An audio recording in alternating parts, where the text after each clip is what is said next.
Tama si Philip. Bahay ko to.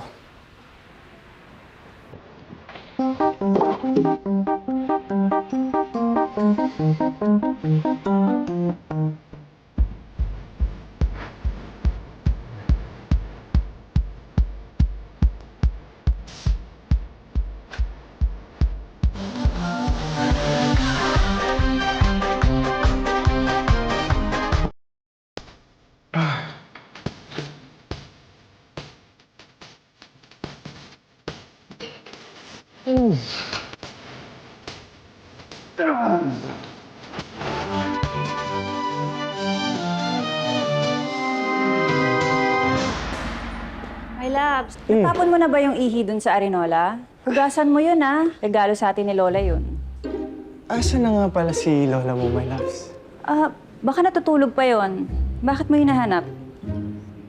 Mahal na mahal mo yung Lola mo, no? Talagang di mo kaya mawalay sa kanya. Oo naman. Siya ang nagpalaki sa akin. Siya lang ang nakasama kong pamilya. Wala na ba siyang ibang pamilya? Maski hindi ka dugo? Meron, si Tita Tess.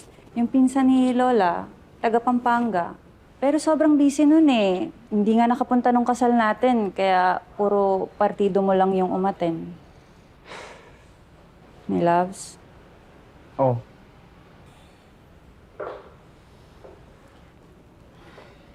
Alam mo ko kung ano yung gusto mong sabihin. My loves, iniisip ko lang naman kasi na baka mahirapan tayo magsimula ng sarili nating pamilya. Lalo na't parating na si baby. My loves, sobra bang abala si Lola Dolores? Nakakatulong pa nga siya eh. Masyado lang siya maraming ginagawang, ano mo yun, parang bigla ka na ng papa, ha? Alin, yung mga pamahiin niya? Totoo naman yun, my loves eh. Kita mo, sinusunod natin. Sinuswerte tayo. May maganda kang work. Maayos yung pagbubuntis ko. Okay, my loves. Sabi mo eh.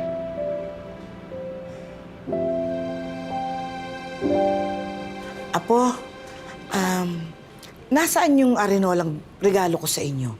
Naglinis kasi ako ng kwarto nyo, wala. Pati yung balahibo, wala na rin sa ilalim ng unan.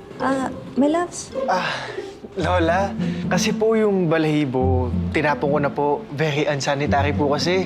Baka lalo lang kami magkasakit ni May pag may ganun sa una namin. Pero yung arinola, Ay, yung wala po.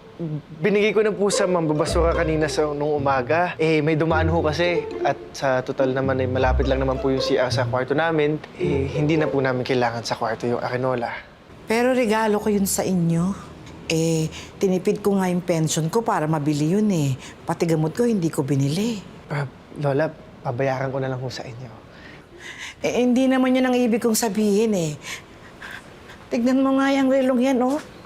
Oh, diba? Regalo din yan sa inyo. Si Ryan, bakit nandyan pa rin? Dapat ka itapon mo yan eh. Kasi malas sa bahay ang merong sirang relo. Lola, yun na nga eh. Ang dami niyong pamahiin. Hindi naman ho totoo yung mga ganyan. Anong hindi totoo? Kita mo ba't sinaswerte kayo, hindi ba? Hindi ho totoo yung mga ganyan, Lola. Kayo na nga lang ho naniniwala ng mga ganyan eh. Masyado pong makaluma, Lola.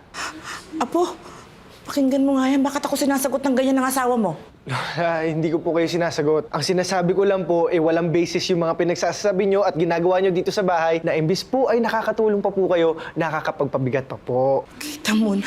Nakita mo na.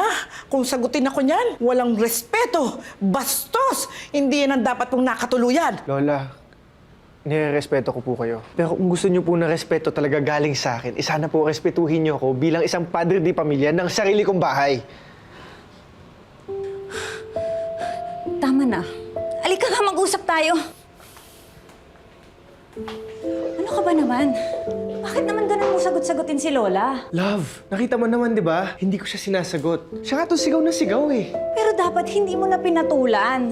Matanda na yun eh. Yun na nga eh. Siya na nga itong nakakatanda, siya pa tong ganyang umasal. Respetuhin mo pa rin siya. Love, kung gusto niya ng respeto galing sa akin, dapat respetuhin din niya ako sa sarili kong bahay. So, ganon. Lagi mong ipamumukha sa kanya na sampid lang siya. Hindi siya sampid, Aldrin. Lola ko siya. Pamilya ko siya! Eh, hindi nga kami magkasundo, okay? Obvious ba? Hindi kami pwede magkasama sa isang bubong. Hindi ko naman siya pwedeng paalisin. Hindi ako na lang aalis. Dito kayo. Huwag mo naman akong papiliin sa inyong dalawa. Huwag mo nang payakin ang apo ko. Ako na lang ang aalis.